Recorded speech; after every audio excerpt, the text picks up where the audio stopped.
السلام علیکم ورحمۃ اللہ وبرکاتہ۔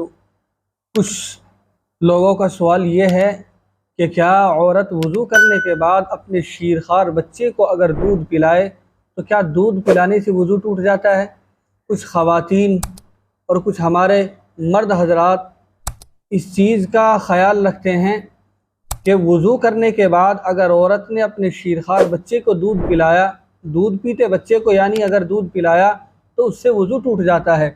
تو اس سوال کا جواب کیا ہے؟ تو اس سوال کا جواب یہ ہے کہ وضو کرنے کے بعد بچے کو دودھ پلانے سے وضو نہیں ٹوٹتا۔ اب کیوں؟ اس لیے کہ یہ دودھ پلانا یہ نواقض وضو میں سے نہیں ہے۔ نواقض وضو کون سے؟ یعنی جن چیزوں سے وضو ٹوٹ جاتا ہے یہ دودھ پلانا ان چیزوں میں سے نہیں ہے۔